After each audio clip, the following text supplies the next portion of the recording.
Welcome to Pinsire Basketball. The Toronto Raptors have started out 3-4, and a lot of people are panicking, and a lot of the frustration is directed towards Immanuel Quickley, Bobby Webster, Masai Ujiri, occasionally RJ Barrett, occasionally Grady Dick. But I don't think there's a lot to be frustrated about. I think the Toronto Raptors have turned a corner. I think their defense has looked a little bit better over the last couple of games. I think there's a lot of players that are massively underperforming. And today we're going to talk about the players that are underperforming and why, in theory, they should not be underperforming and why this just might be a very, very cold start for some of Toronto's most useful bench players. All right. First of all, want to give a shout out to everybody. Hello. How are you? Make sure to hit like on the video on your way in. Like and sub. Absolutely. Saying Daryl. Thank you very much. And let's hear what Darko Rajakovic had to say today when asked about Immanuel Quickley. Shout outs to the Hello and Welcome podcast. This is via them. This is a 1-minute clip of a longer clip that is available on their channel. So if you want to listen to the whole thing, go check out Hello and Welcome. Good IQ, and I mean his overall production is down. His finishing in that floater range isn't as good. Where can he pick up? I mean, first of all, there is no magic wand. He's not playing his best basketball right now, and that's fine. That's fine. Like, that's why he has his teammates to help him, and that's not everybody can carry 82 games long season and be perfect. All he needs to do is take one day at a time and 1% better. What I can tell you is that he's putting a lot of work in, a lot of effort in. He cares so much, and that's why it's frustrating for him, because he's going through this rough period. But it's completely fine. I have complete trust in him, in his work. All he needs to do is focus on what the team needs at any point of time of the game. I thought that yesterday he did a better job of running the team and getting us organized and set up, and just take it from there. Okay, so I want to just stop for a second and just say, yes, Immanuel Quickley is struggling mega, and we're going to look at the numbers and show you just how badly he, Ochai, Gradey, and Jacoby, and frankly, Jakob Poeltl have struggled to start the season. If I had told you that they were going to shoot a combined, that your dynamite three-point shooters were going to shoot a combined 25% from three, and you were going to be an above-average three-point shooting team, you would have told me I was crazy. You would have assumed that Jamison Battle was starting and had morphed into Klay Thompson. And apart from 20 minutes, that really hasn't been true. So the spacing is better. The spacing is better for the Raptors. Spacing helps Jakob Poeltl set better screens. It helps Jakob Poeltl get cleaner finishes. That hasn't mattered very much because Jakob Poeltl has had a sore back, and everything that he's throwing up around the rim, unless it's 2 feet away from the rim, has been short or has just been off. But there's some really positive things for the Raptors that have worked out, and they have nothing to do with the negative things that have worked out. Do you understand what I'm saying? Like, there's nothing additive about Brandon Ingram, Scottie Barnes, and RJ Barrett playing this well, or Sandro Mamukelashvili actually, turning out well, or Colin Murray-Boyles being a little ahead of schedule. These things should help the other players. This should help Jakob Poeltl. This should lessen the load on Jakob Poeltl to have to play as many minutes, which will make him more effective because he is getting a little bit older. This should help Gradey and Jacoby and Immanuel Quickley get cleaner shots and cleaner looks. So let's just take a look at some of the Raptors spacing, and then we'll obviously look at, the 3 players who have played super well to start the season, who are actually 3 players who are averaging north of 20 points per game. Shout outs to RJ Barrett, Scottie Barnes, and Brandon Ingram.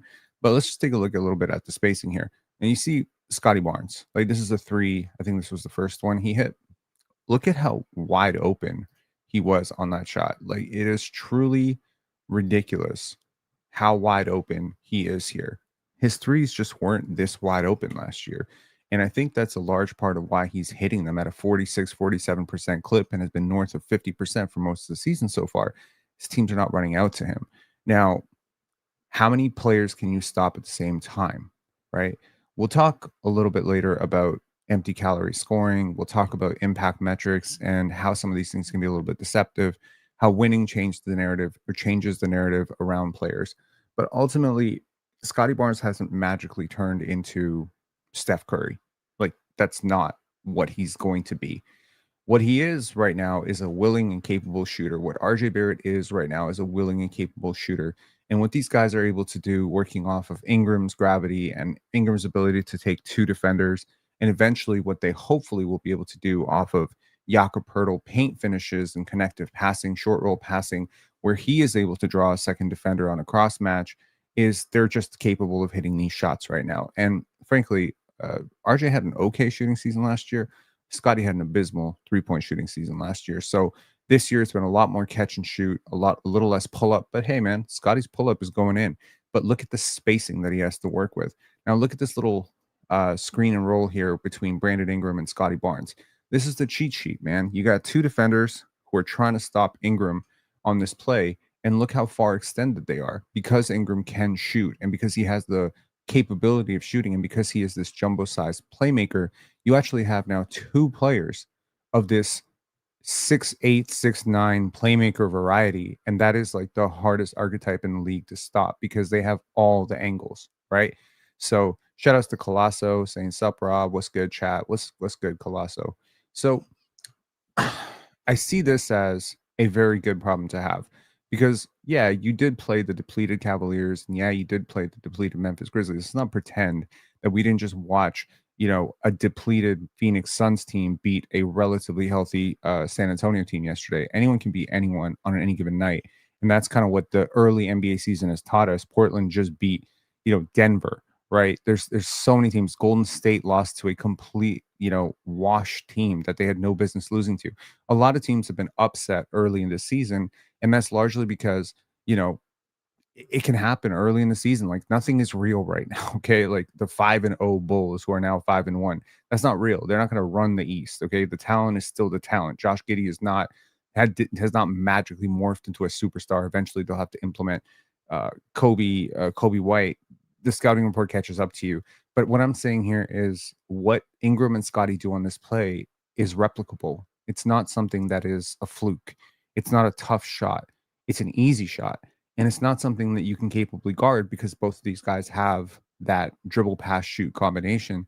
And Ingram is such a willing passer. Scottie is such a willing passer in these situations that you do have this jumbo size playmaker. And you could add Colin Murray Boyles to that because he's getting a lot better with his reads and he's always been an underrated passer. So you really have three really large passers. And you can add RJ Barrett into that as well. That's a 6'6" playmaker as well. And it's just these guys have better angles than the Tyus Jones and, Fred VanVleets of the world. So you do have like four players who can do this at a really good level. Let's look at the next little screen grab here of the Raptor spacing. I just wanted to show you how wide open players are right now. I mean, look at how wide open Immanuel Quickley is. I mean, Ingram is going to make this shot, and it's a perfectly great shot for him to take. But he could so easily skip this over to IQ, and he's going to get probably the most open shot of his life.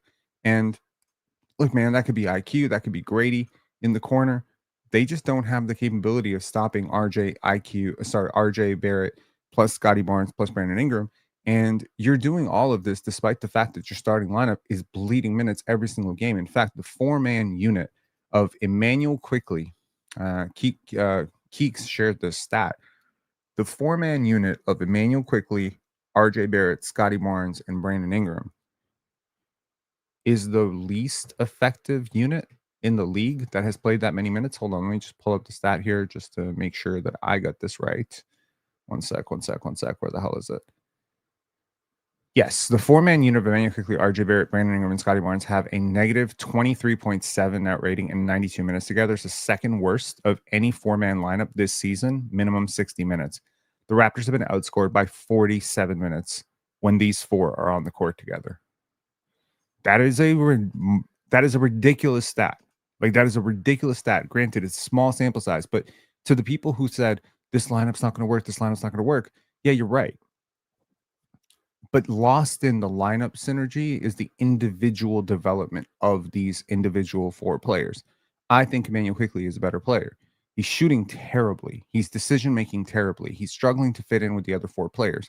But as an isolated talent, consider this like a 2K rating talent. His game is better. Like, he feels stronger. He's getting to the basket in new and innovative ways. His finishing around the basket has been really interesting. There's a reason to believe Immanuel Quickley is a better player, but he's playing worse. RJ Barrett has leveled up. Like Alvin Williams brought it up on yesterday's broadcast, how he feels taller, stronger, all that stuff. Everything there is evidenced in the tape. Like when you see RJ Barrett, not only is he making sharper decisions with the basketball, which is a huge, huge thing, he's buying into a role that he's been somewhat reluctant and quite frankly pretty bad at playing for most of his career. And he's doing a really good job of it. He's limiting a lot of the dribble possessions, but he's actually been pretty good at that. We'll take a look at those stats a little bit later. But he's also like just hitting his catch and shoots. He's making his free throws at a slightly higher rate. He's trying on defense. Again, the Raptors defense is not an individual problem. It is a 5-person problem. It's not one person didn't do their job. It's one person did their job, the second person did their job, the third person did their job, the fourth person fell asleep, right? So it's not a talent issue. It's a chemistry, fit, and reps issue right now is what I'm saying. Like, it's possible that a player just comes out and looks washed. You know what I mean? It's possible that you just have a Ja Morant situation. Do you realize, to everyone saying trade for Ja, do you know Ja has more air balls this year than made 3-pointers? Do you know that the same Ja Morant shot like 29% from three last year or less, like 26%? Like, he was horrible. And this is a steady decline in skill set. Like, this is, you're not putting in the time in the gym to do the right things here, right? Zion is having a terrible season. Like, Ozempic Zion, all the hype and all that stuff. But you flip that over to the Lakers and you see Austin Reeves and he's doing amazing things. And that's not fluke. Like, Austin Reeves put in work this offseason. It is showing off.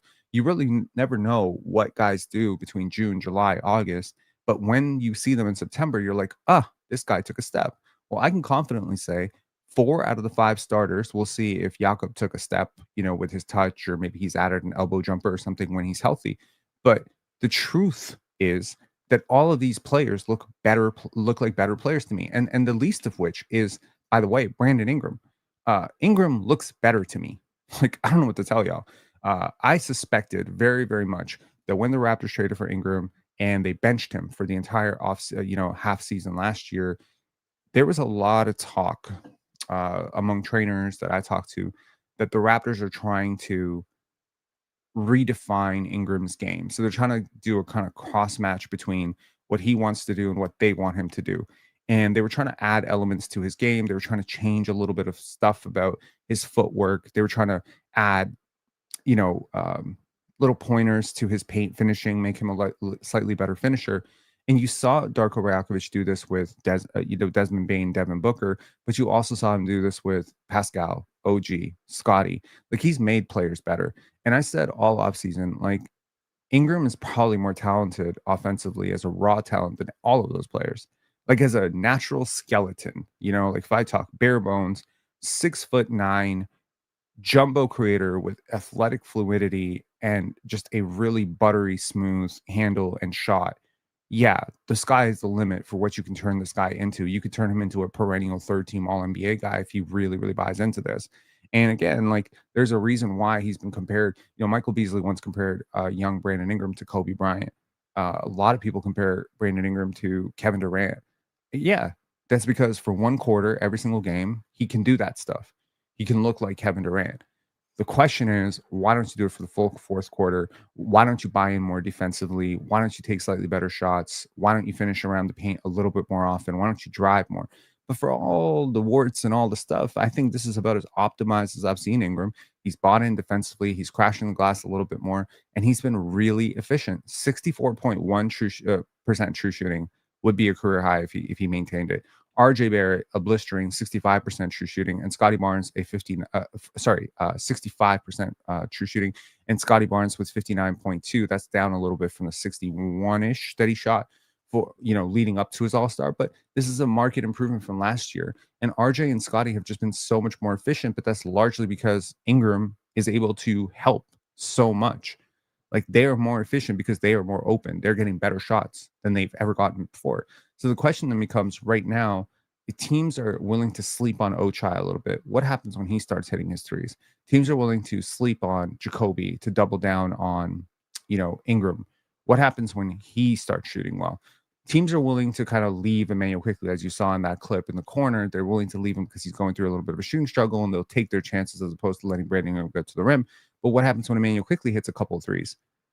Again, you just Jay Powell said, Amateur Hour said Darko never made any of the players better. I had to call him out. Well, the name lives up to the take. Okay, moving on.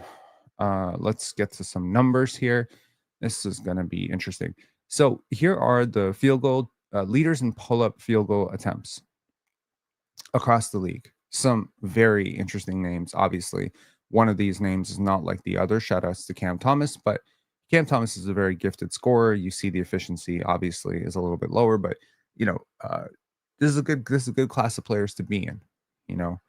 Shai Gilgeous-Alexander, MVP, Devin Booker, All NBA, Brunson, All NBA, Jaylen Brown, All NBA. Then you got Austin Reeves, Tyrese Maxey, Brandon Ingram, Luka Doncic, and Pascal Siakam. These are the leaders through 2 weeks of the season so far in terms of pull-up field goal attempts. Okay, and at the bottom is their effective field goal percentage on those pull-up threes, on those pull-up shots. For all the stuff that people are talking about with Austin Reeves, for all the stuff that people talk about with Jaylen Brown and Jalen Brunson and Cam Thomas and Devin Booker, and Shai Gilgeous-Alexander, guess who's been more efficient than all of them? The only two players on this list that have been more efficient than Brandon Ingram on their pull-up jump shots are Tyrese Maxey and Luka Doncic. You're getting so much from BI offensively. I don't know how to tell you, trust me on this. I watched Brandon Ingram a lot last year. Okay, that's I watched 7 games of his last year. When we traded for him, I went back and watched the other ones that I didn't watch live.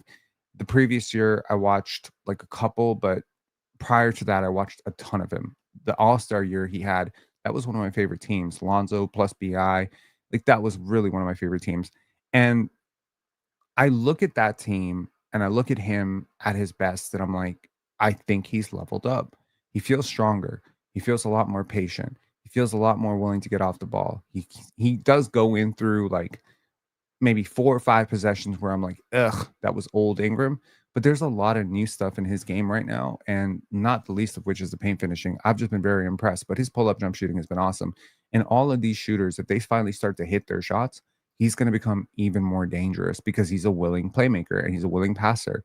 And hopefully with Jakob Poeltl, he'll have the best center he's ever played with if Jakob Poeltl can be healthy. Now let's talk about the worst players on the Raptors this year per box plus minus. Jakob Poeltl, Jacoby Walter, Ochai Agbaji, Gradey Dick, Immanuel Quickley. Okay. A lot has been talked about Immanuel Quickley being super bad. Okay. Probably because he starts and he hasn't had a notable injury. But can we talk about just how bad Jakob Poeltl has been in the minutes he's played? Can we talk about how terrible Gradey Dick and Ochai Agbaji have been? Can we talk about Jacoby Walter just going 0 points, 2 points, 0 points, 0 points, 3 points? Jacoby's been really bad. So it's really Jamison Battle who's kind of performing above his head. But I think Sandro Mamukelashvili can keep this up. I think Jamal Shed can keep this up relatively. I think Colin Murray-Boyles can be better than this, and I think he is going to be better than this in a few months. I think Scottie Barnes can be roughly around this impact level, if not greater. I think RJ Barrett can keep this up for the most part. And so you see this sort of thing that is popping up right now, which is you've got some players that are playing maybe unsustainably well, and that's really Jamison Battle. And then you've got 5 players who are playing unsustainably unwell. And then maybe you've got a couple of players who are shooting unseasonably well, just shooting variance will balance out RJ Barrett and Scottie Barnes a little bit. But overall, you're missing more than you're getting, is what I'm saying. And what you're missing is making what you're getting harder. So look at what these guys did last year. Immanuel Quickley was a 2.2 box plus minus last year. Jakob Poeltl was a 2.0. Ochai Agbaji was a negative 0.7. There was talk this offseason about Ochai Agbaji potentially being worth $15 million a year. Right now, he is playing like a G League player. Jacoby is playing Jacoby and Gradey look like they could be minimum contract guys. They could be I don't know. You sign them from the G League on a 10-day contract. They're like Cole Swider level impact right now, right? And I care about the impact metrics more than the occasional 8, 12, 15, 19-point game. And this is, of course, factoring in that Gradey had a really, really, really good game in his first game against Atlanta, which was like, that was the one game, or that was the one performance that game where I'm like, I don't think he can sustain 19 points per game off the bench, but if he can, holy shit. Apart from that game, he's been like the worst player on the team. You can make a really solid argument. It's between him and Jakob Poeltl as like the worst players on the team. So he just, you can buy into it. You could say, okay, well, maybe Jacoby and Gradey and Ochai just took a soft summer, but that's not what I've heard. I've heard that they put in a lot of work this summer, especially Gradey and, Ochai. Ochai is going into a, contract year. It would be quite a weird time for him, to be taking some time off and not working very hard in the off season. And so, you could just factor it in as they're working with new players. It's 7 games. We need to trust that guys with shooting priors like these 3 guys who've shot the ball well at many, many levels across multiple years are going to figure it out and not going to be this bad. Just how poorly are they shooting? Well, I'm glad you asked, because I know you're thinking it, and I'm going to tell you just how bad they're shooting. This year, they are combined from 3, 19 for 77. 19 for 77. You've been in a lot of these games. I'll remind you, you've been in a lot of these games. You were in that Dallas game. You were in that Milwaukee game. There's a world in which right now you're 5-2 instead, easily, right? And you're gonna get your comeback tomorrow. By the way, shout outs to everyone who's ever said you want to watch a game with me. I got a quick little announcement for y'all. Tomorrow you will have a chance to watch the game with me. You can watch me react live. You can watch the game with me. You can either, ask for a VIP if you have NBA League Pass. Join us on playback tomorrow. Player's Choice will be airing at 7:30, Milwaukee versus Toronto. So, as I said, you will be able to watch my reactions live to the game. There will be no film breakdown for the game tomorrow in our post-game live, but hopefully there will be some entertaining discussions and perhaps some trolling. If Scottie Barnes has a bad game, it's going to be a very, very frustrating situation because everyone up there is kind of like sick and tired of how well I talk about Scottie. If the Raptors get blown up by 30, you're going to see mud on my face. But if the Raptors win by 20 or win by 10 or whoop Giannis or Scottie locks up Giannis, you're going to hear me talking a lot of shit. So I'm going to embrace the potential embarrassment, but also maybe the potential victory lap there. A lot of narratives will be born tomorrow. I will also be on the panel tomorrow, Tuesday. And so tomorrow's Tuesday at 11 a.m. and Thursday, 11 a.m. So if you like to listen to me debate with a bunch of basketball analysts, check out Player's Choice TV on YouTube. Okay, let's get back to this. So yeah, and last year, those exact same 4 players shot 37%. To those who don't know, that's around league average. Okay. League average 3-point shooting in a space-deprived offense should get better. Okay. So I'm not saying it's going to get ridiculously better. I'm not going to say these guys are all going to turn into, Mahmoud Abdul-Rauf and Reggie Miller. But can we be real? These guys should be shooting like 39%. Like Jacoby is a good shooter. Ochai is a good shooter. Gradey is a good shooter. IQ is a good shooter. These guys are good shooters. There's no reason they should be shooting 28%, 28%. Ochai shooting 9% from 3. 9. That is unsustainably bad. Like at some point, these shots are going to start going in, right? Now, obviously, I do not expect Scottie Barnes to keep shooting, 47%. But consider the volume.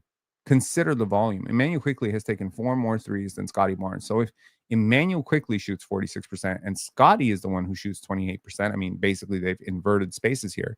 You still get more threes out of Quickley because he takes more threes. And right now, you could almost argue that Quickley is taking fewer threes because he's not making them. So what happens when he starts actually doing what Darko has always been talking about, which is start taking 8, 9 threes a game and making them at a 40% clip? Because Lord knows, whether you're talking New York or whether you're talking here, he's never had a team with this much talent, which should get him open. Like, let's just be real. If RJ Barrett is the player that we've seen so far, he's leveled up into what I would consider like not an all-star, but a very, very good starter. I think Scottie and BI are playing at an all-star level or relatively close to an all-star level. So that's 2 all-stars, a really solid starter, and you're the 4th guy on the scouting report. And you've got an amazing screening partner who you already have a year and a half of chemistry with in Jakob Poeltl. this should be a career year for Immanuel Quickley instead of just turning into a disaster class. And I do think that he's just in his own head right now. And I think he's going to turn it around. I keep saying it. I think at some point these shots are going to start going in.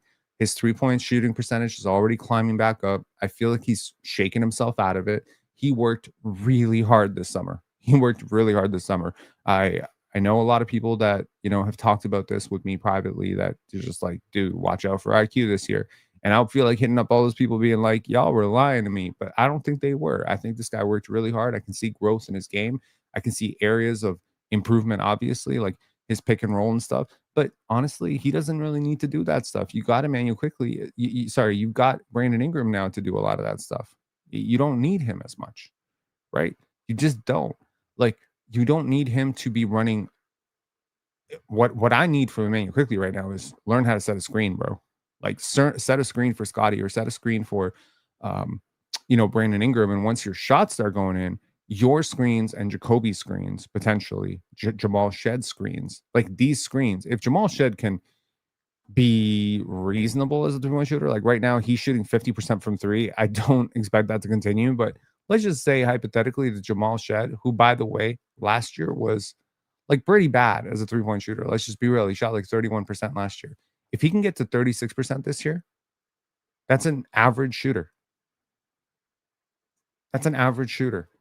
So if he can set a screen on Brandon Ingram's man and then just pop out to the 3, that should create more separation than it did last year. So again, I think your team is getting better. And, shout outs to any content creators out there who think that Darko is not a good development coach, man. He's a really good development coach. He's a really good development coach, and there's provable improvements across the board. Now, take a look here at Brandon Ingram last year and this year, and not a ton to glean because, again, I don't want to think too much about shot variations and, limited sample size. But the catch and shoot frequency this year has been 17% catch and shoot. It's been 55% pull-ups, right? That's up from last year. That is an uptick from last year. I would like to see if Immanuel Quickley can get his shit going a little bit. Brandon Ingram could get some touches as a catch and shoot guy. He was like nearly 40% on threes last year, catch and shoot. So that's an efficient shot that you're not really tapping into right now very much because he's having to do so much of the creation for you. You look at his pull-up efficiency, right? Like last year to this year. Last year, his pull-up efficiency, effective field goal percentage on pull-ups was 46%. This year, it's 56%. It's already a 10% jump. Now, is this sustainable? Probably not. But split the difference somewhere. He's still gotten better. And less than 10 feet, his percentages have jumped again 10% on field goals less than 10 feet in. So his touch around the basket looks better. I know that they put a ton of work, him, his trainer, they put a lot of work this offseason into his paint finishing. So did Immanuel Quickley. So did RJ Barrett. So maybe the shooting will come around for some of these guys. But honestly, like this is one of those things where Brandon Ingram is fixing the parts of his game that I've always had an issue with. And he is slowly becoming in front of our eyes like the best version of himself. And if he can stay healthy, touch wood, because with BI, you always got to knock on wood for health. If he can stay healthy, I think you're going to see like an all-star season from Brandon Ingram. He's already playing like an all-star, as I said. So he's been awesome. Moving on from Brandon Ingram, let's talk about the man, the myth, the legend, RJ Barrett. Here's RJ Barrett's last year to this year splits. Tell me if you notice something that's interesting for you. Last year on pull-ups. This year on pull-ups. Not great so far, right? Not a great pull-up shooter. But what about that effective field goal percentage on catch and shoots? It's jumped up this year to 59%. That's good. That is very good. He's shooting 39% on catch and shoot threes. Last year, it was 36%. That's an uptick. This is good, right? So overall, we're seeing cleaner open shots for him. And I think overall, like the paint finishing has been way better, like way better. And we can take a look at that here with more RJ Barrett stuff. So this is RJ Barrett last year. Okay. And I'll flash forward to RJ Barrett this year. Take a moment to, if you have to freeze your screen or whatever, to take a look at this stuff. It's all via Second Spectrum on NBA.com. So, this is publicly available shit, but take a look at that. And what is it that you really see? Well, I think something that I would probably hone my eyes onto is the touch time, like the range of touch time, 6 or more seconds, 2 to 6 seconds, and less than 2 seconds. That usually points a lot to a player's tendencies, right? Like how quickly are you, getting your touches off into a basket, right? Darko and they preach 0.5 basketball. It's obviously a lot easier to take one dribble and dunk the ball than it is to take 18 dribbles and then fade away, right? So right now, last year, his frequency on touches less than 2 seconds was less than 45%. It was still his most dominant, play type. This year, it's 51%. So that's the transformation, right? From 45% to 51%. Again, small sample size. His efficiency is up across the board, but also you can see if unless you're blind, you don't need stats to tell you this. RJ Barrett is playing a different brand of basketball and it is better, right? So that is good.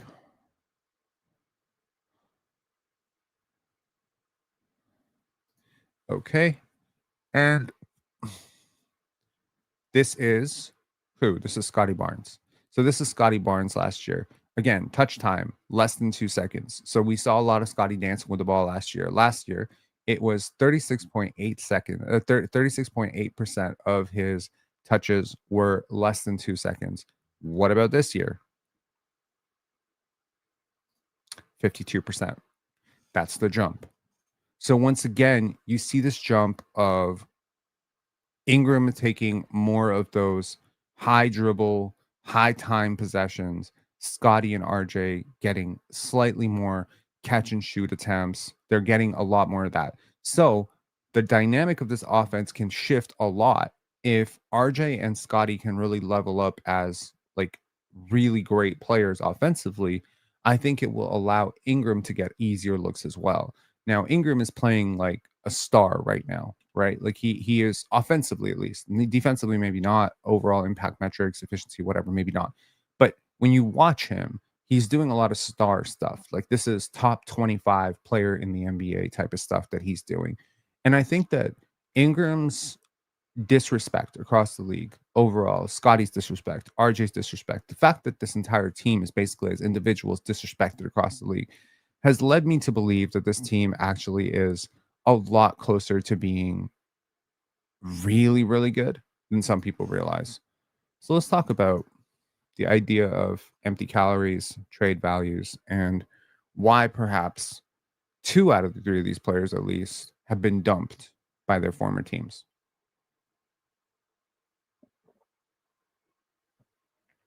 So first and foremost, RJ Barrett was absolutely dumped by the New York Knicks. Brandon Ingram was absolutely dumped by the Pelicans. And what was the reason? Their teams did not want to pay their contracts.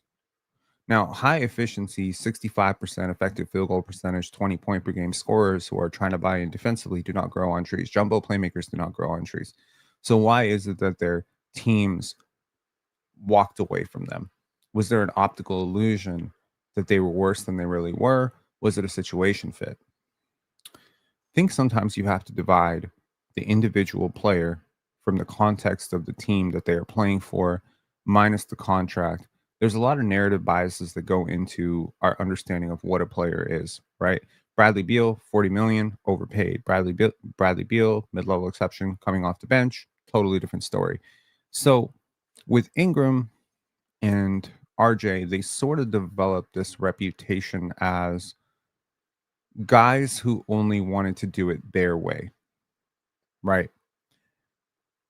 And in the NBA, there may be 20 players in the entire league who get to do it their way. Everybody else has to fall into a role. Everybody. Draymond Green has to play a role. Klay Thompson has to play a role. Cooper Flag has to play a role. Next to LeBron, AD has to play a role. Right now, Tyrese Maxey needs to play a role. Carlton Towns needs to play a role. He can't just go outside of the offense and do whatever he wants because that offense runs around Jalen Brunson. And so the question becomes, what happens when you're stuck between really talented player who can't quite lift a championship contender to that level of offense, RJ Barrett, Brandon Ingram, guys like that, versus unwilling supporting player who can't quite figure out how his offense can work around other players. Well, that's how you end up with Tumani Kamara is worth more than Brandon Ingram on the trade market. That's how you end up with OG Anunoby is worth 3 times more than RJ Barrett on the trade market. It's largely because OG is willing to fit into a role and amplify what the star does. And basically, if you play with Luka Doncic, your entire utility to the coaching staff is how much easier or harder you make Luka's life. That's it. If you want to look at last night's game between, the Lakers and the Heat, it was very obvious to me that Bronny James was not making Luka or Austin Reeves' life at all easier. At all. But Jackson Hayes was. And so Jackson Hayes gets points for that. But if Jackson Hayes starts demanding post-ups in the middle like it's high school basketball, Jackson Hayes will find his ass on the bench. RJ Barrett made a really interesting comment last night, during the post game, where he said, a few years ago, I would have really struggled buying into a role like this. And that's exactly it. To win a championship, you need players who are willing to participate. But I also have always believed that the real championships are won when teams have players who are willing to buy into roles that are less than what they are capable of doing. It's one thing to have Duncan Robinson agree to be a fifth man, right? It's a completely separate situation when Kevin Durant agrees to be a third man or a second man later in his career. Like, there's a different level of gravity that a player like that can have. Now, it's not, I'll agree to be fifth in this pecking order, but when I get the ball, I'm just going to do my own thing. It's really like, I'm talented enough to run 16 possessions as a pick and roll ball handler, but I'm actually just going to cut to the basket and be a good teammate. That's how you really win championships. You win championships when guys who participate in roles are overqualified for the roles they participate in. And right now, I think a lot of people could say RJ Barrett might be overqualified to, do what he's doing. Like, maybe he could do a little bit more. Maybe Scottie could do a little bit more. Maybe Immanuel Quickley could do a lot more, right? But that's not what the team needs. What the team needs right now is for Brandon Ingram to initiate offense, for Scottie Barnes to initiate, fast breaks through his defense, to quarterback the defense. What they need is Scottie to be, a constant paint attack presence. What they need is RJ Barrett to buy into a role of hitting these catch and shoot threes. And as these players buy into these roles, you suddenly start to see acceptance, and then you start to see success. Consistently, you see this over and over again, right? Chet Holmgren buying into being a third option for the OKC Thunder. Think he's not capable? He was often compared to Kevin Durant. When teams, see, here's the thing. When teams were looking to trade for Brandon Ingram, a lot of the teams that were looking to trade for him were looking to trade for him as like a second or third option. It was Toronto that looked to trade for him as a mega scorer. And as much as the $40 million extension, or 120 over 3 years extension probably sold him on Toronto and the vibes and the coaching staff and all that stuff, I think he was being honest when he spoke to the media the first time. And he said, one of the things that really appealed to me about this team is they said they want to make me an all-star again. It's easier for a player to buy into that, right?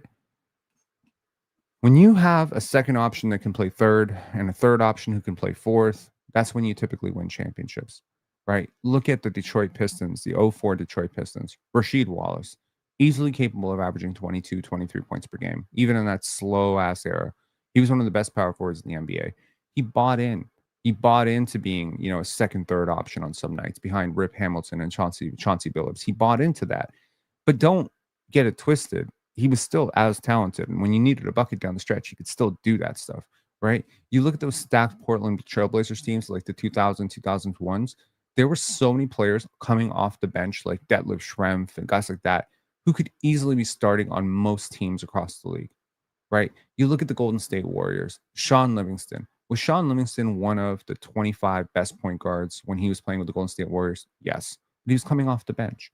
Andre Iguodala, he was a first option over in Philadelphia right? He was like the guy that they were building around for a little bit there. And then he got traded to Denver and he participated in a role. And then he moved to, and then he won championships with Golden State, being like the fourth option, third option, fifth option. He was overqualified for that role. Andre Iguodala would be the best player on certain teams, and he was willing to buy into a fourth option role. He would be like the second best player on most teams in the league, and he's just a fourth option. Everyone can do more. The problem with the Raptors through many, many years, and this is Fred VanVleet, Pascal Siakam, Raptors, that iteration onward, is everybody was being stretched to their maximum. Fred VanVleet is not a natural 20-point per game scorer. Pascal Siakam is not a natural 25, 26-point per game scorer. They are being stretched to their absolute maximum. Pascal is a second option masquerading as a first. Fred was a probably fourth option masquerading as a second. OG is probably a fourth option masquerading as a third. And you see the pecking order just flops.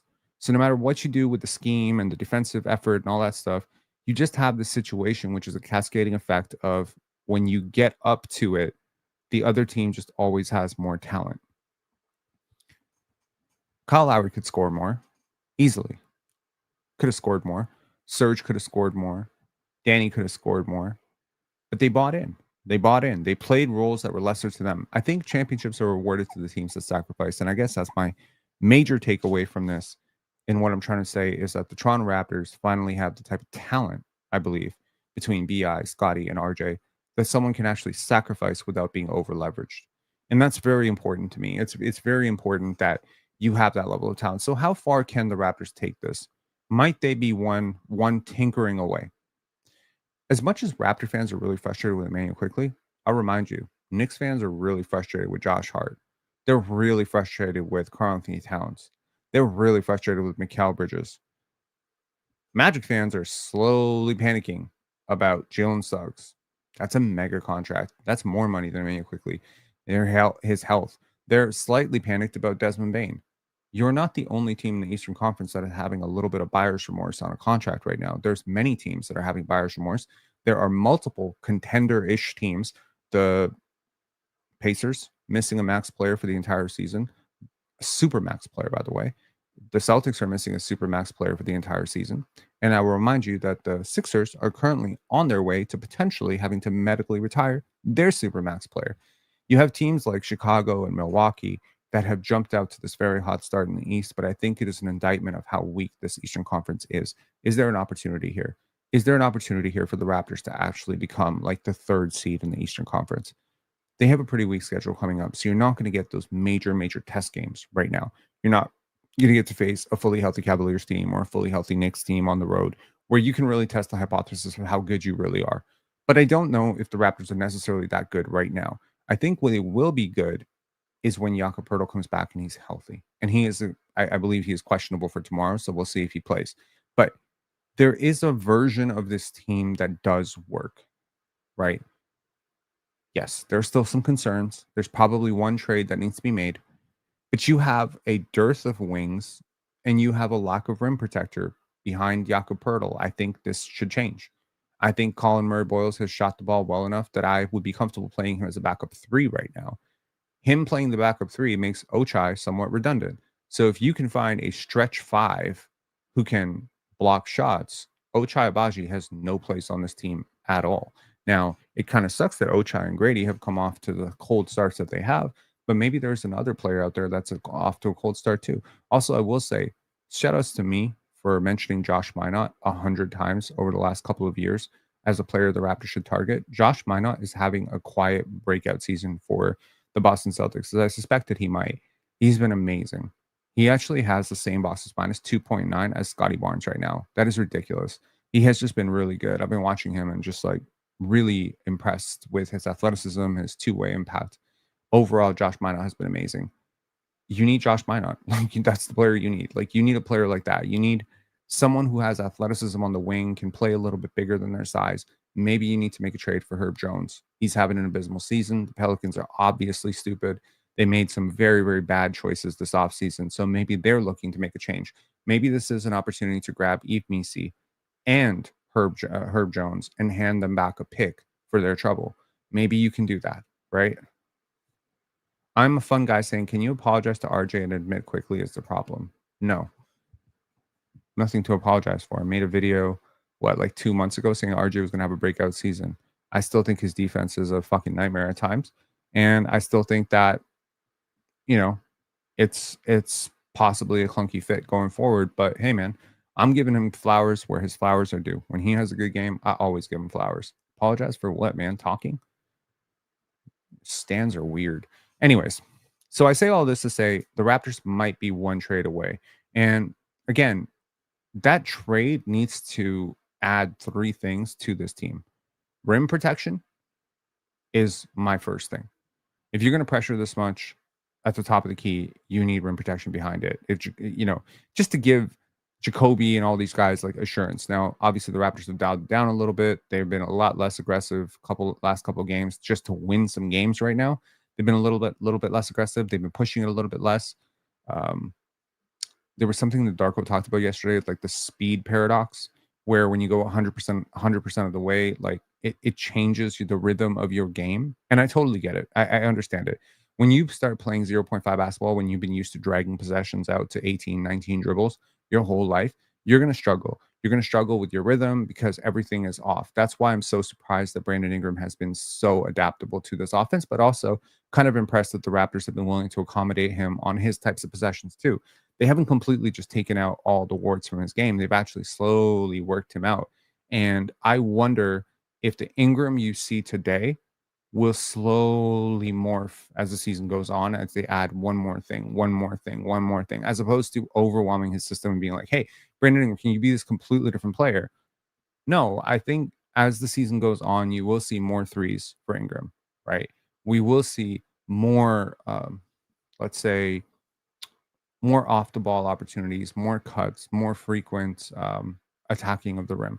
I think this is a player who can take the next step as well.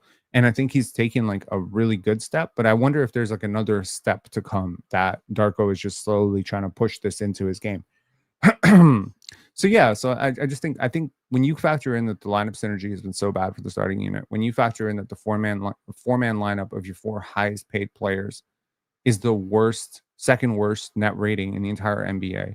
When you factor in that you have tradable pieces, you have all your first round picks, and when you factor in that the East is as washed as it's looked, that Orlando looks as bad as it looks, that Atlanta looks as bad as it looks, Philly, they've got a lot of questions, a lot of concerns. I don't think Tyrese Maxey and VJ Edgecombe are going to keep this type of performance up, but they do have Jared McCain coming back, so who knows? Quentin Grimes looked really good. I don't know how the Knicks look right now. Like they whooped the Bulls yesterday, but they look vulnerable to me. Mikal Bridges kind of looks lost a little bit.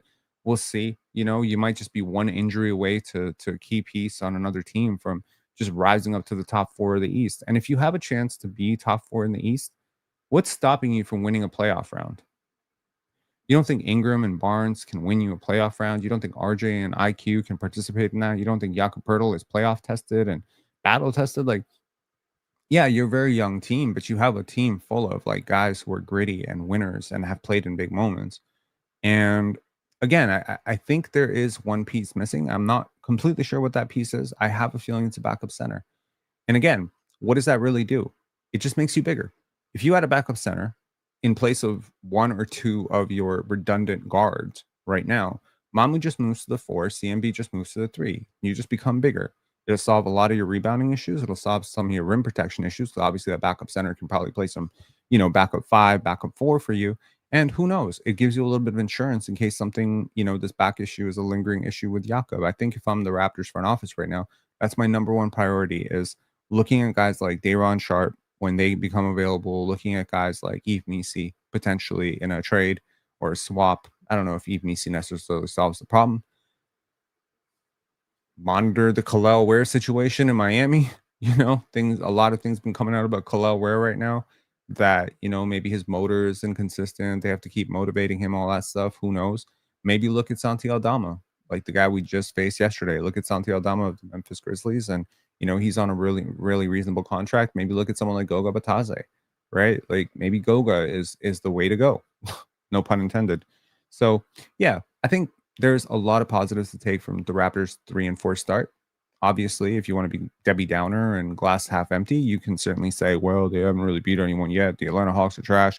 Memphis and Cleveland were totally ravaged by injuries. Cool. You haven't had a starting center the entire season. The one you've had is playing like worse than Orlando Robinson, and the one you replaced him with is 6'6". Do you know how good the OKC Thunder were last year? They were the best defense ever, and analysts still thought that playing Jalen Williams, J Dub at the center spot was going to cost them games. Now they won, but do you realize that J Dub is a lot stronger than CMB? Like, you understand what I'm saying? Like, it's not talked about enough how weird it is starting a 6'6" center and a 6'8" power forward next to him. Like, the Raptors are the smallest team in the league and they're winning, and that's impressive. It's not talked about enough how all their three-point shooters are totally cold right now, and they're still like a good three-point shooting team. The Raptors have weathered possibly the worst of the season already. Between the schedule, the matchups of these super large teams happening, like, timing is everything in life. Maybe if you're missing a Jakob Poeltl versus, or you get this washed version of Yak against super small teams, it's not a big deal. It's not a big deal. But you had to go up against Kristaps Porzingis, 7'3" Kristaps Porzingis, 7'6" Victor Wembanyama, the tallest front courts in the league, 7'3" Derek Lively. Okay, yes, he is 7'3". You had to go up against mammoth teams. You had to go up against the strongest man in the NBA, Steven Adams. Like, these are the teams you faced, right? Anthony Davis, Cooper Flag. Like, you had to go up against a lot of length and size on that Mavericks team. And then you had to go up against, granted, like, Jared Allen didn't play, and I think that would have tipped the game in the balance of the Cavaliers, but you had to go up against Evan Mobley, who was also pretty big and also quite strong now. So you take a look at that and you're like, to face all of those teams without a single player over 6'9" is not easy, right?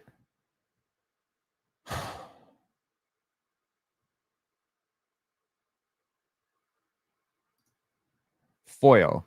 Yo, does this guy even read chats? He's just chirping right now. Who raised you?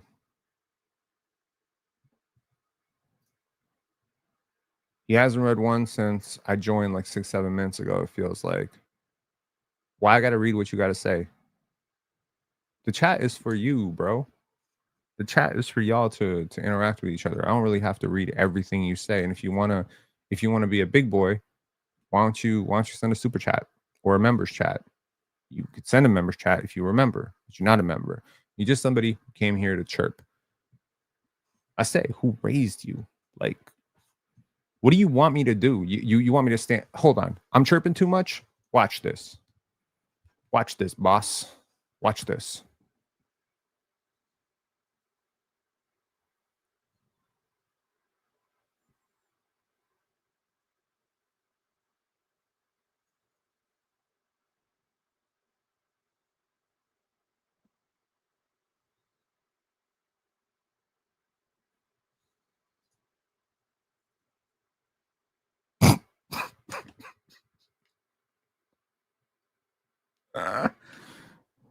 Shoot me now, man. This right here. You didn't even have to tell me that you want to hear my opinion on Ben Simmons for me to know 100% that you want to hear my opinion about Ben Simmons. My opinion is I would rather sign you to a 10-day than Ben Simmons to a 10-day right now. Anyways, no, I've never understood this, man. Like, you get on a show, whether this be on the panel or whether this be here, this guy just yapping, and be like, I understand yap has a different context culturally, but still, like, that's kind of the point of the microphone. I mean, I could turn the volume down or something. You could turn your own volume down. Why don't you watch me like a silent movie? You know what I mean? Why hasn't Ben Simmons been signed? I mean, at some point, you got to look at it from the perspective of risk management, cost control, or cost benefit analysis, right? Teams will always do a cost benefit analysis when it comes to players. And at some point, a player is no longer worth the drama, the headaches, the ego, and all that stuff, right? And I'll close this off by saying this. The Toronto Raptors right now are not a winning team, right? Just like the Pelicans are not a winning team. They haven't won anything in a long time. Scottie Barnes is seen as more of a first option, second option on a losing team, hasn't really won a single playoff round, etc.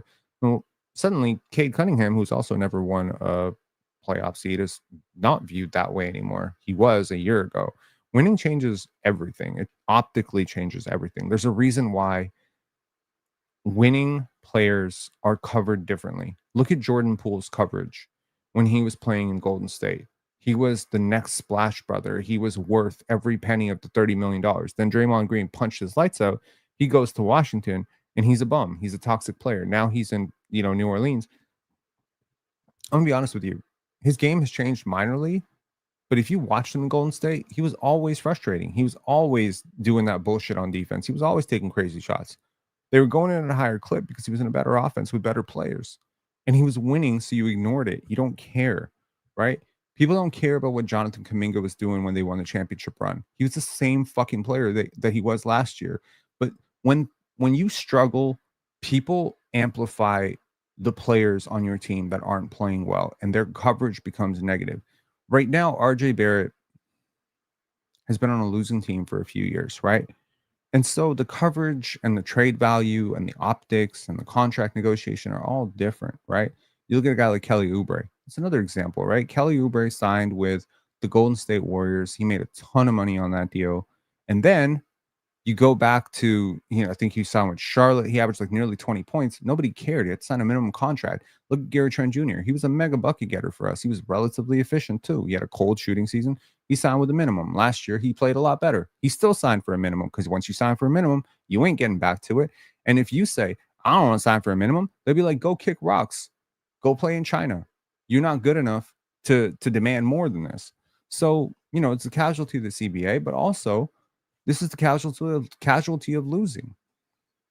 Bruce Brown was a very average player. Bruce Brown was nowhere close to a top 100 player in the NBA when he won a championship with the Denver Nuggets. There was a huge value boost, analytics boost to his numbers by playing with Jokic, playing with Murray. It's so much easier to play when you got like that level of talent playing around you and you just cut the spots. And can you imagine what RJ Barrett could have done in the Bruce Brown role, just cutting to the basket and secondary, tertiary ball handling responsibilities? RJ Barrett would be seen so differently, but he didn't do that. Instead, he struggled to find himself as a third option. The Knicks obviously wanted to poison the well against him, in the media, so they could justify trading him. They turned the fans on him, or maybe he turned the fans on himself, although I don't understand why. And then he gets, we see this little leak when he gets traded to Toronto, toxic asset, because one general manager in the league said he's a toxic asset. So what happens when you go out and win 47 wins this year? Let's just say, hypothetically, Raptors win 47 games and Immanuel Quickley plays reasonably well. RJ Barrett plays reasonably well. Brandon Ingram scores 25 points per game. Scottie is anchoring the defense. All the trade negotiations next year change. I got a question for y'all. I'm going to read the super chat, definitely, but I got a question for y'all. The reports are this offseason, the Toronto Raptors offered, I believe it was Immanuel Quickley or RJ Barrett, one of those two. I believe it was RJ Barrett, and the 9th overall pick to the Boston Celtics for Derek White.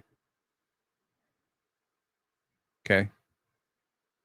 If you could do that trade today, CMB plus RJ Barrett for Derek White, would you do it? Because that's pretty much the deal that was available. RB said, hey, Rob, how many minutes do you think CMB will play once Yak is back? I'm sure he'll be fine off the bench, but I love him in the starting lineup. I think that he will average around 20 minutes a game.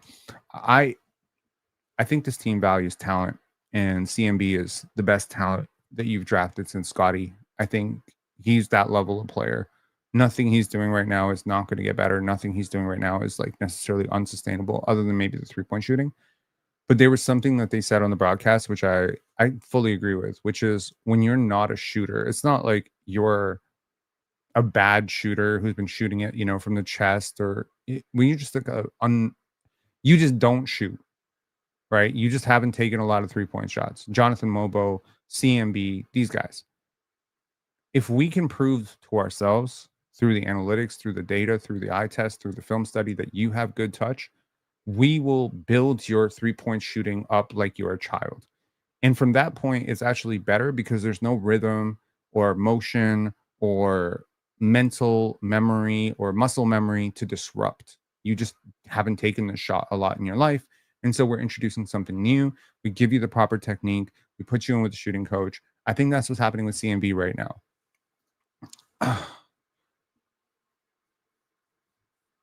So I think if the Raptors win, the trade value discussion can change a lot around the context of what RJ Barrett, Immanuel Quickley, CMB, if Gradey or Jacoby or Ochai participate, what these guys will be able to get.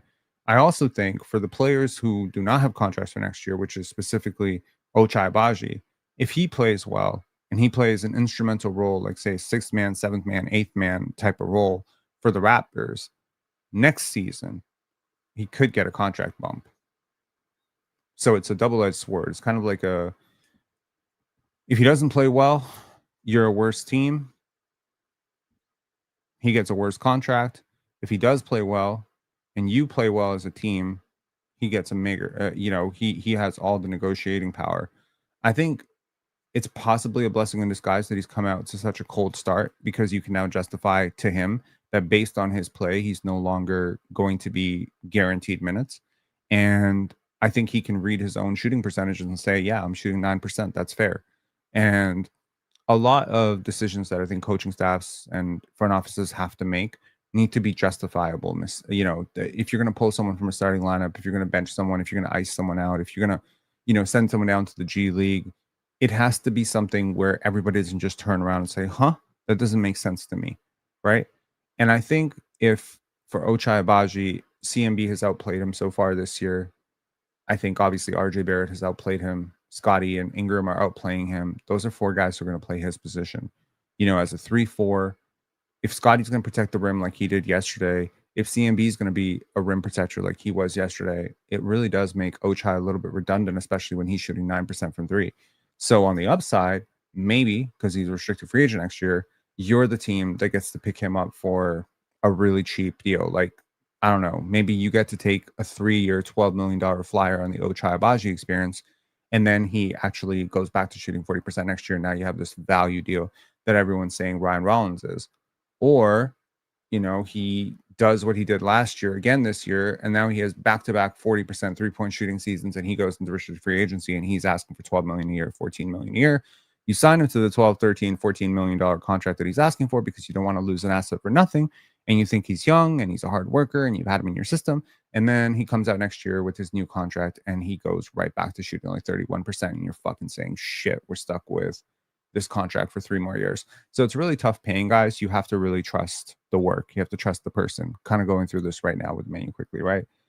So yeah, that's what I'll say. I think the Raptors are going to be a lot better. I think they're probably 1 trade piece away, and I think there's a lot of positives to look for in the 3 and 4 start. I understand people, again, not the happiest with this, but Alex, go to hell. Like, honestly, generational hater Jew. Like, what's wrong with you? I'm the oldest guy here.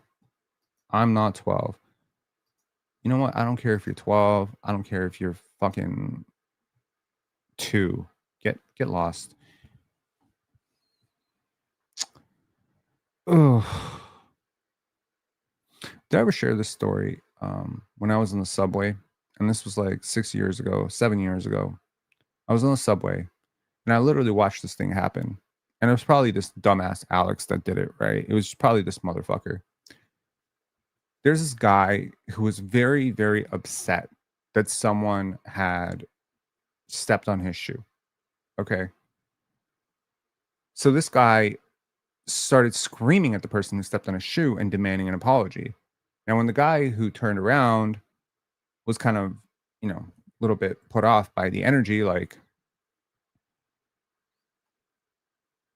he decided that he was so upset that this guy didn't apologize to him that he rang the alarm on the subway, which, of course, as you know, is for emergencies.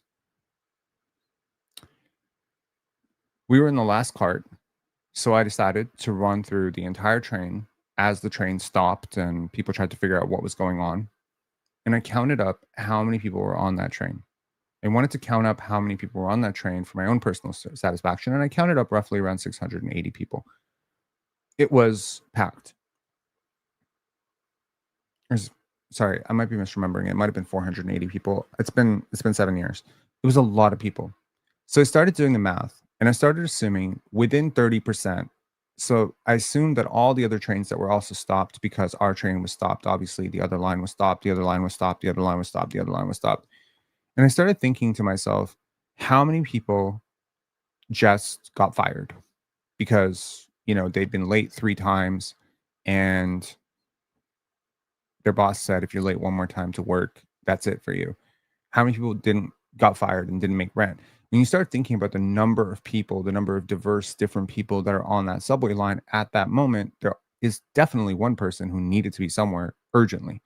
There might have been a person who missed their child's birth.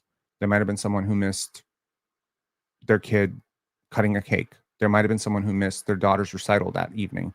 And I started thinking about all the trains that got stopped because this one asshole decided to pull that alarm, right?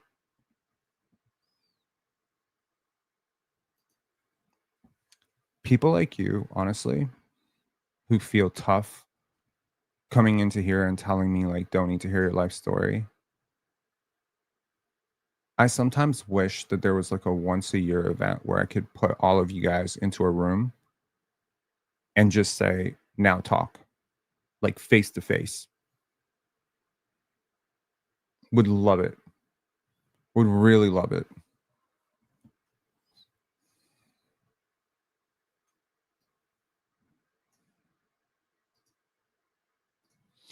My point of that story was, like, honestly, go fuck yourself. My point of that story was that I did the calculation on how many days or years were wasted because this one person, it was like life years. And so if on that train, we were stalled for about 18 minutes before we got going again. So it was 18 minutes times 45 people. And then I thought about all the trains that got stopped and I did the math. And it came up to like, I think it was like 27, 28 days, 29 days. So this one person's decision cost the city of Toronto 29 days of life. These people who come in here, right?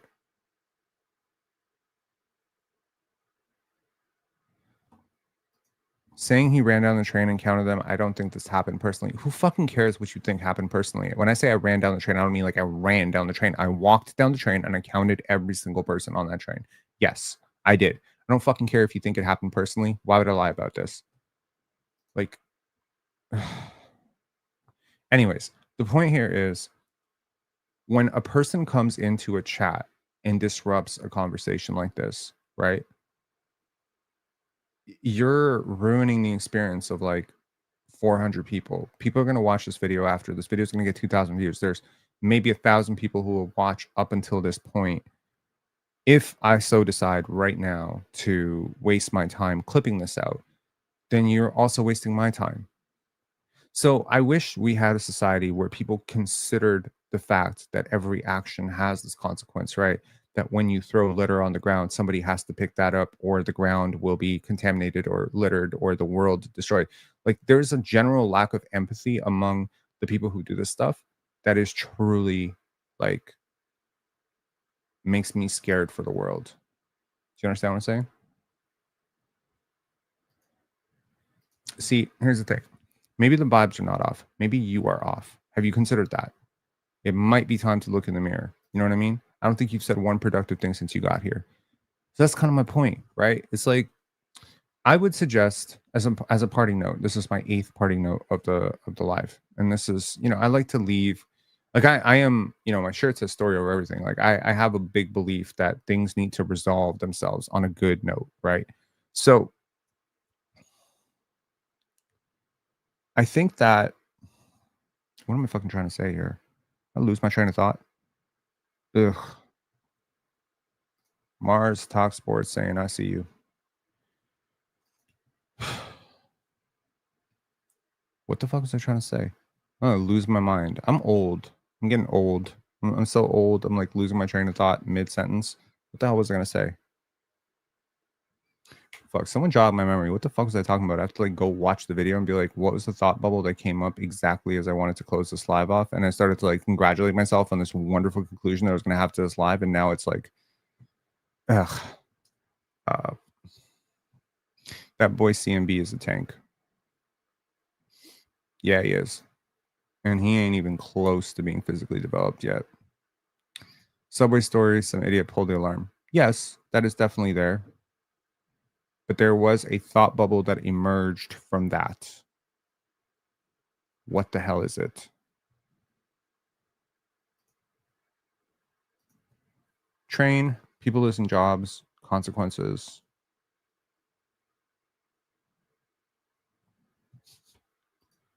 Talking about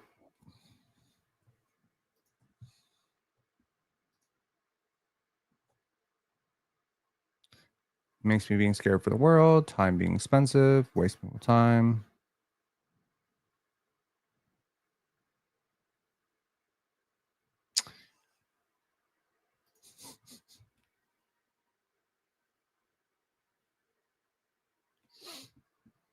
Thoughts on the loose hole the NBA has with point guards?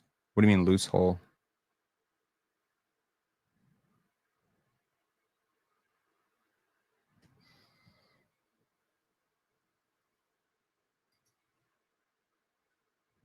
Yeah, none of this is actually ringing a bell, and I apologize. Like, if the last 3 minutes have just been total, like, what the fuck?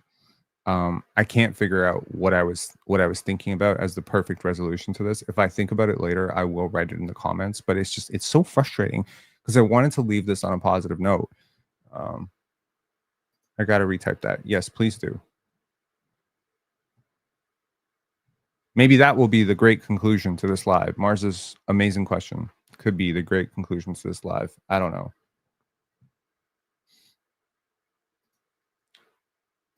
People having a lack of empathy. Would that be it? People having a lack of empathy? I don't think it was. No, I think it was something that just branched off of that.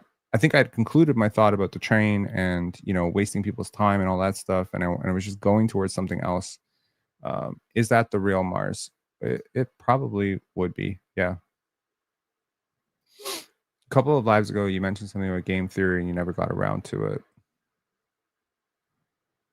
I did in one of the lives. I started to, I talked about how game theory is either cooperational or adversarial, and you know how teams need to operate, like when teammates operate as adversaries, things really do fall apart. So I definitely did talk about that, and I did talk about, or at least I probably should have talked about, how, you know, my girlfriend and I figured out our entire relationship based on the basis that we're on the same team. Like I just have to remind her every single day, we're on the same team. We're on the same team, you know. Johnny A saying, will IQ be on this team post deadline? I suspect he will be. Yeah. Thoughts on Darko, he getting fired, and when are you guys trading Quickley for Ryan Rollins? Well, Mars, one, I don't think Darko is getting fired ever. He is going to be here for the rest of his life. They're going to invent a new position for him called Lord Emperor Toronto Raptors.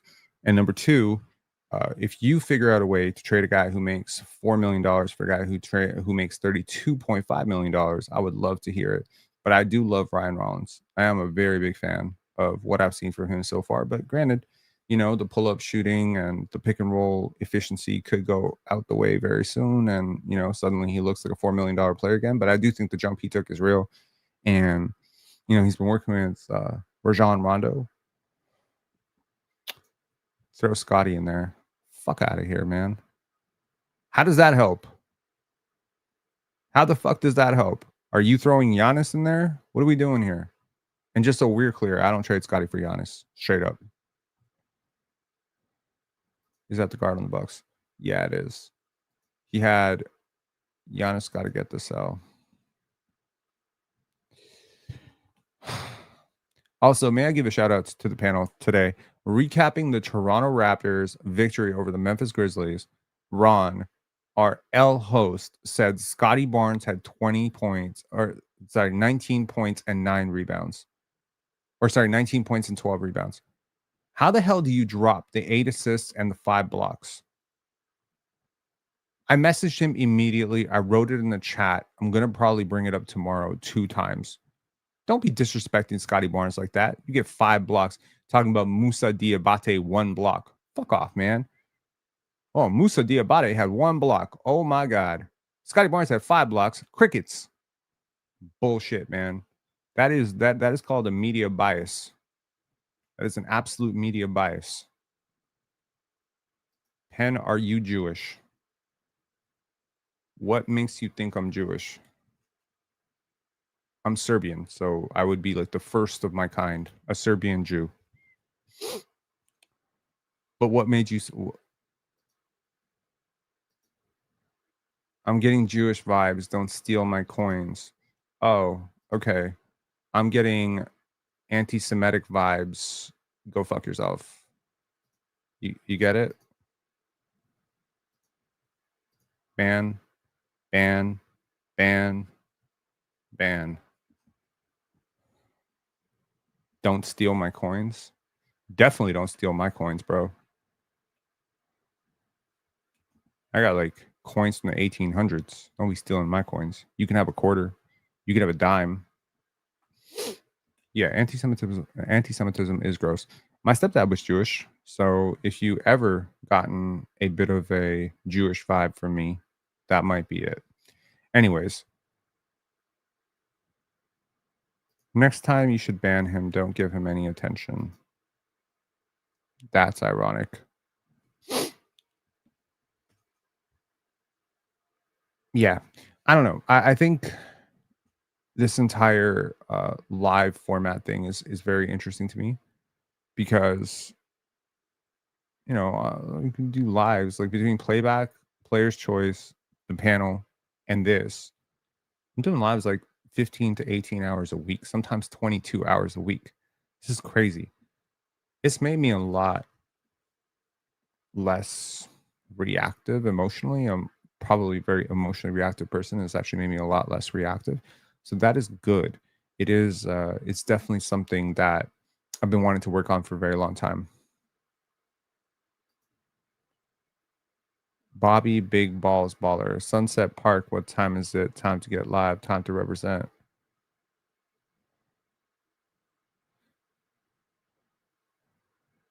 Are you another troll account? Do you just have like 85 troll accounts? I know the rap that you're referring to, by the way. Shout outs. But why does everyone keep asking me if I would trade for Ja Morant? I'm very, very comfortable saying hell no. I would not trade for Ja Morant. Not in a million years. No.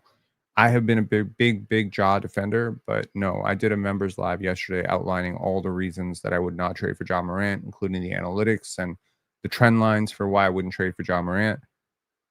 I just don't understand anybody who can have an issue with Scottie or Immanuel Quickley's health or Scottie shooting and then be like, yeah, Ja Morant, that's the fucking answer. No. Hold up, pop a perk. Are you a troll too? Ew. Ban. Lonzo Ball. I would consider it, but I would have a lot of concerns about Lonzo being my starting point guard. But yeah, like it's hard to argue he wouldn't be like the perfect point guard for this team. He is a really good basketball player.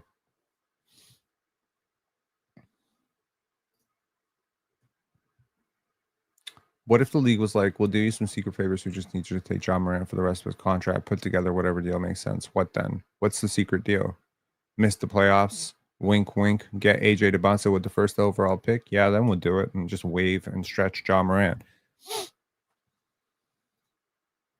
Why haven't we seen any Chucky PT so far? He was good in preseason.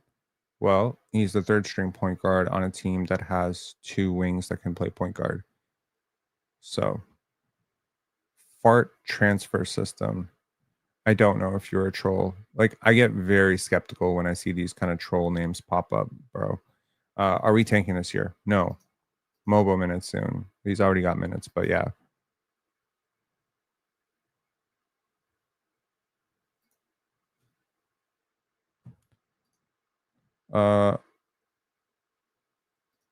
He was looking better than IQ here and there.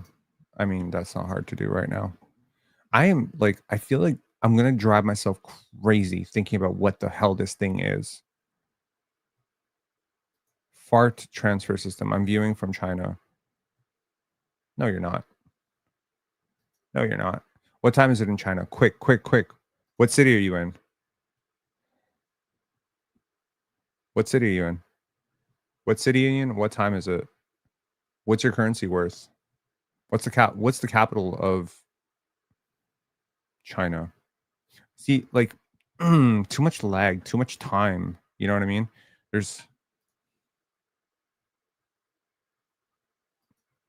Well, you got beat.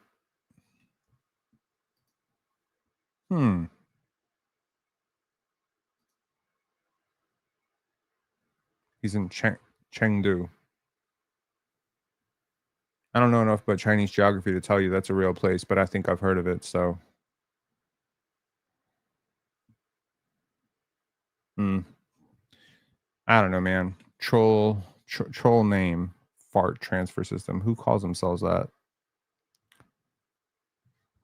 All of China is one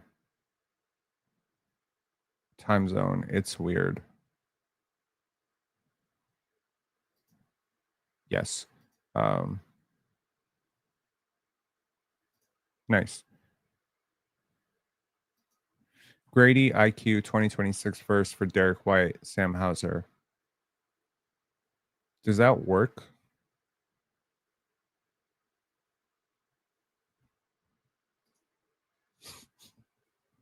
When you Google a Chinese city, Chengdu is one of the first that comes up. That is very interesting.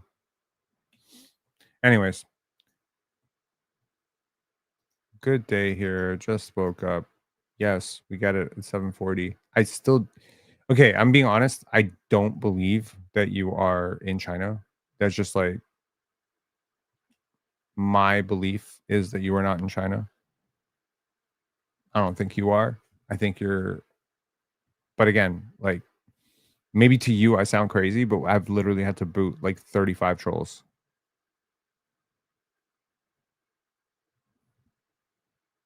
See, like fuck you. Okay. Does this chat allow you to transfer farts to other viewers? See what I mean? Like fuck you, man. Ban, delete. Like ugh. How are there more of you? Ban. Get out. I'm a fun guy. Said my dad is in China. I'll ask him to find fart transfer system to confirm. That's funny, man.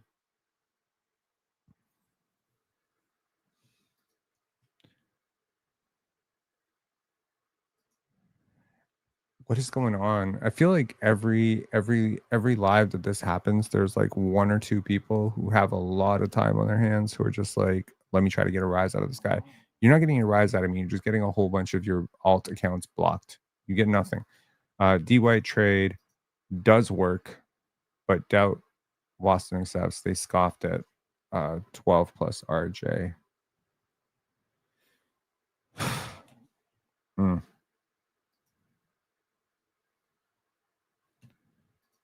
These rage bait are making raw schizophrenic. I'm not schizophrenic. I'm naturally skeptical. Naturally skeptical of everything.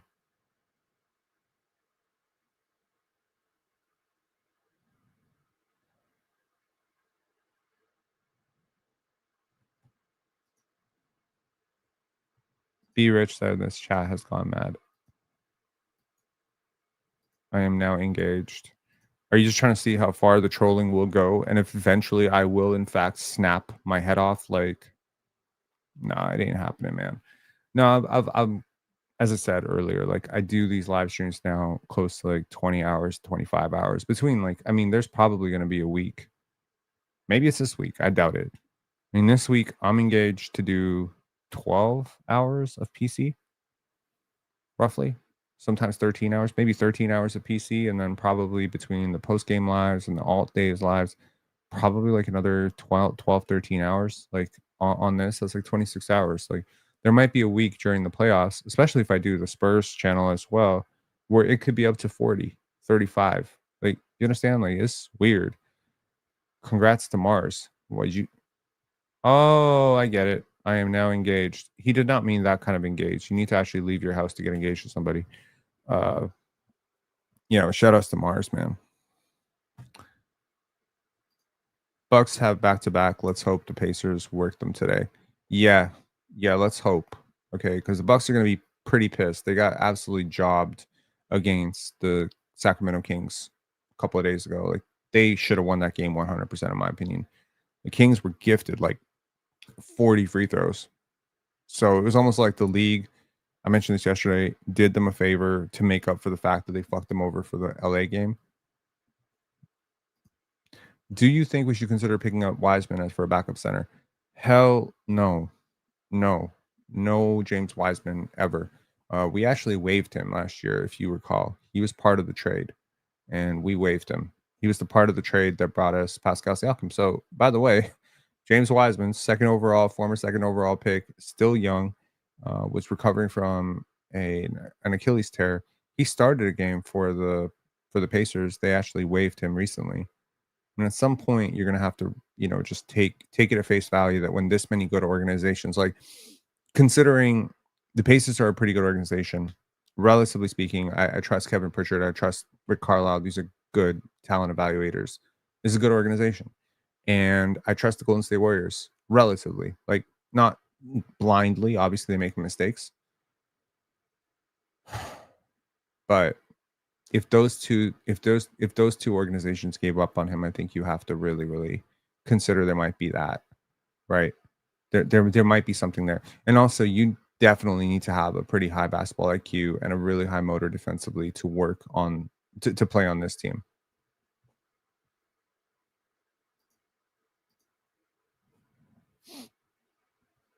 So, yeah.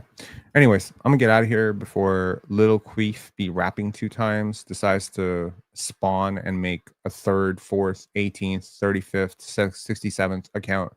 These people do have entirely too much time.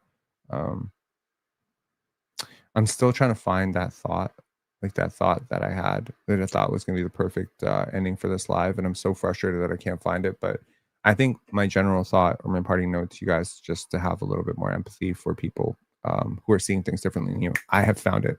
I found my thought. I got it. Perfect. Phew. It is about empathy. Perfect. Okay. So this is actually, I got it. I stalled for 20 minutes and I finally found it. And now I've built it up to this point where it has to be so revolutionary and so amazing. And you're going to be shocked to know it's not about basketball, but it applies to basketball, which is that most of us, when we disagree on sports, be it a player, be it whatever, we think we're looking at the exact same player. I think I'm watching RJ. You think you're watching RJ. Mars thinks he's watching RJ. Ben Taylor thinks he's watching RJ. Ron thinks he's watching RJ. All these people, everyone in the world thinks that they're watching RJ. And what they think they're watching is the objective truth about what RJ Barrett is or what Scottie Barnes is or whatever. But what you're actually watching is like from a lens. And your lens is biased, like to some extent, right?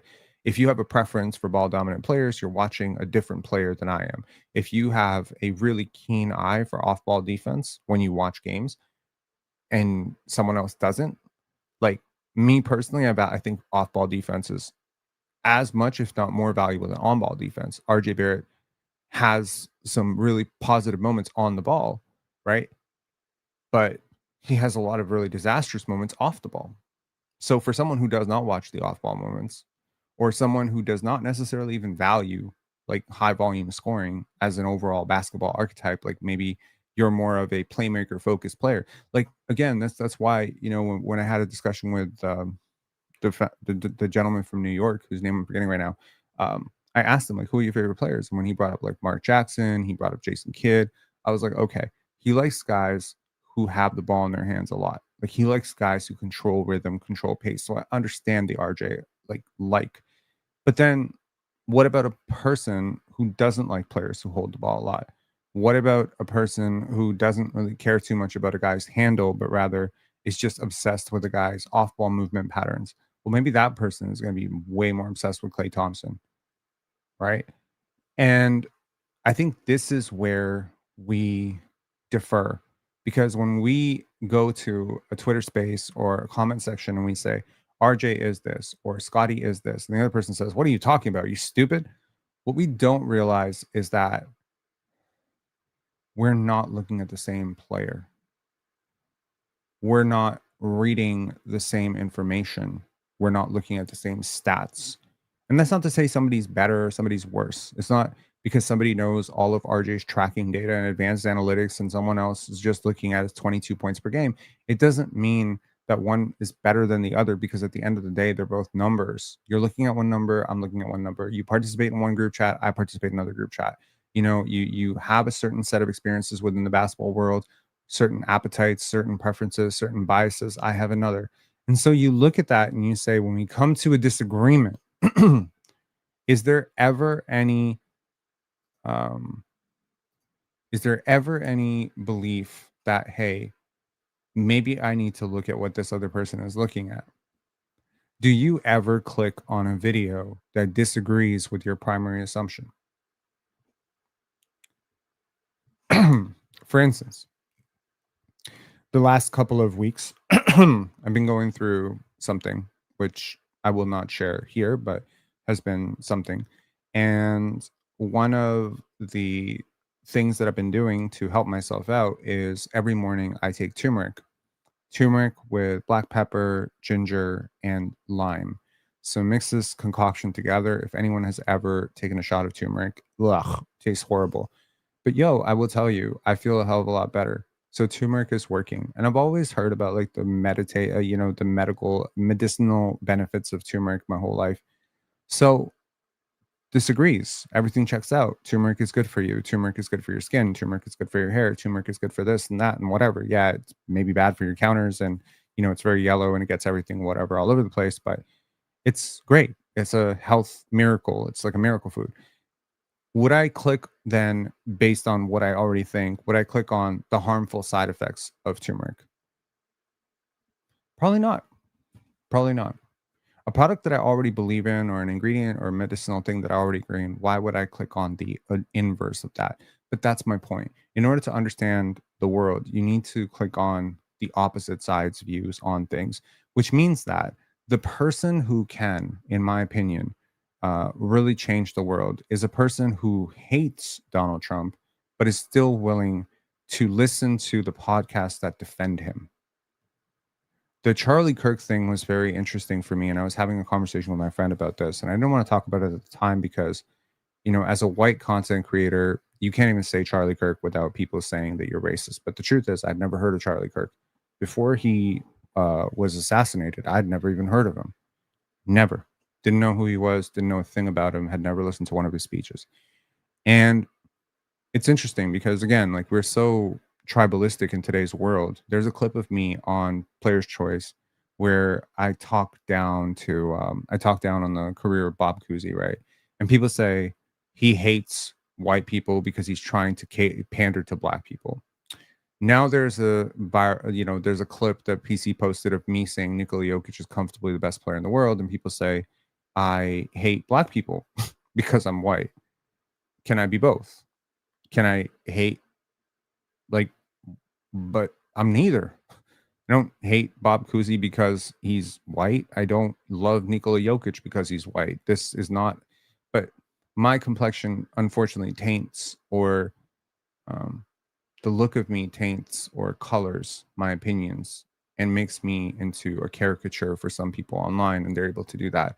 So the question then is, I don't agree with most far right, alt right, ideas about things. But the day he died, I went on a really, really long walk. And while I was going on that long walk, I was listening to Thinking Basketball podcast, which I often do. And when the Thinking Basketball podcast ended, it was the last episode of that series. And so it automatically clicked to another episode of something. And 12 seconds into that episode, I realized I was listening to alt-right podcast, like a super alt-right podcast that was basically calling for a civil war because of Charlie Kirk's assassination. And I had a very, very strong temptation in that moment to just turn that shit off. I was like, I don't agree with what they're saying. I don't really think this is that big a deal. I don't really, this is not. But then I thought to myself about this exact same phenomenon where how can you possibly understand other people if you will never listen to other people? Like, how can you understand the other side if you'll never listen to the other side? And so I listened to the whole thing. It was a 1.5 hour podcast. I do not remember what it was called because, it didn't save it. But I listened to it. I listened to the frustrations. They had Megan and Kelly come on. Megan Kelly called in. She was talking about it and the frustration of the whites in America and all that stuff.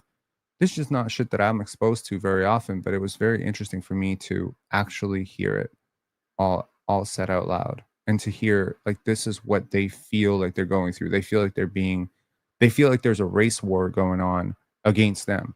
This is not something I would hear on CNN. This is not something that I would expect to hear on CBC. This is not something that I would necessarily hear from friends of mine or, on the panel or anything like that. It's just not my experience. I don't have like a lot of I don't think I know Trump supporters. I mean, I know two. I know for sure I know two, but I don't know a lot of people like that. So what I'm saying is it's very important for our society that people keep engaging with the media that they don't already agree with. It's important. It's important that even though you believe Nikola Jokic is the best player in the world, that you still listen to the podcast that thinks Shea is the best player in the world or that Giannis is the best player in the world. I think, unfortunately, what we're doing right now is we become very tribalistic. We become extremely, angry at people for not believing what we're believing because obviously we're all viewing the same player. And there must be some objective Nikola Jokic, an objective SGA, an objective version of Scottie. But there's no objective version of Scottie. There's only subjective interpretations of Scottie, subjective interpretations of, Shea. And to someone, he's a foul baiter. To someone, he's a basketball artist, right? The perspective is so interesting. Like, again, I don't want to delve into a philosophy lecture, but are we looking at the same cup? Are we looking at the same cup for real? How about now? Right now, you don't know if this is a cup, but from my vantage point, I know it's absolutely a cup. This is something like, I took a philosophy elective in my first year at U of T, and they said 85 people stand around a single table, they all see a different table, right? So I guess that's my point. My point to end this live is that it's very important for us to continue to engage, even when the things that we're listening to make us upset or that we disagree with them. It's important for us to listen to somebody bitch and complain about why there are too many immigrants in Canada, even though we're pro-immigration. It is important to listen to somebody talk about women's rights, even when they're not on the right side of what we think is the right side of the argument. It's important for people to listen to people who are racist and homophobic. And I think our society has become so obsessed with shutting those people up and becoming tribalistic that I think we are falling further and further into the divide. And we're calling it something not that. Like what we're becoming is less intellectually curious, less accepting, less tolerant, more tribalistic. And I think, Frank, what's up, man? Hey, salute, Frank. Salute. And I think what we're becoming is more tribalistic. And I think we are becoming a lot less accepting, as I said. And when we shut out a community and the social media algorithm feeds us more and more of what we already like, because obviously every single social media platform is competing for your eyeballs. Instagram is competing with X is competing with TikTok. So TikTok knows that if it gives you more and more of what you like, you stay on the app longer. It's just like YouTube. They show you more of what you like. When you show a lack of interest in geography videos, they don't show you geography videos anymore. This whole create your own adventure thing is a very bad idea. So my tail end of this suggestion is be random. To get past this, be random. Click on random videos, read random articles, subject yourself to random conversations, hit up random people, you know, pick a friend that you haven't talked to in 6 years and just pick their brain on what they think about the world and what they're seeing and what they're reading, and actually take an open suggestion from them. I think it is so important for us to stay open to things, right? So, yeah. Frank saying, "Pan, it's important to allow all voices to learn." 100%, it is. It is, and we're so in a rush to express outrage, because I think that is the tribalistic form of expressing outrage, which is to say, I am not like this person, so let me rush to cancel them or rush to, censor them. But how does that bring us any closer? Those people still exist. You may hate racists, but they still exist. Your neighbor might be a racist. You don't know that until you have a conversation. So I guess that's what I wanted to part this live on is, um, when people try to feed you a narrative of hate, like, oh, Muslim people are this way, Jewish people are this way, Christian people are this way, white people are this way, black people are this way, brown people are this way, immigrants are this way. When someone feeds you that thing, I think what they're telling you is I'm not a person worth talking to. You need to get away from that person, you know, and expose yourself. Expose yourself. Test the hypothesis. If you truly believe that all, you know, uh, of a certain country smells, why don't you go and actually go to a restaurant and sit with those people and see if they all smell? And I'll guarantee you they don't. You know, if you think certain people have gross food, like, okay, why don't you go to a restaurant and actually eat their food and see if it's actually gross? And I know so many people would be like, Ethiopian food. What do you mean by Ethiopian food? Ethiopian food's gross. I'm like, what have you had from Ethiopian food, bro? Oh, African food. African food sounds gross. I'm like, what? What have you had from Africa, bro? Nah. Be intellectually curious. That's go fuck yourself, man. No, you gotta go. Bobby Felting, whatever the fuck your name is, man. Fuck out of here. Stop commenting so I can ban this fool. Muslims gotta go. No, you gotta go. You. I'm intellectually curious as fuck. I don't know. I'm not intellectually curious for the slightest about what you gotta say about life, man. Anyways, peace. Talk to y'all later. Bye bye.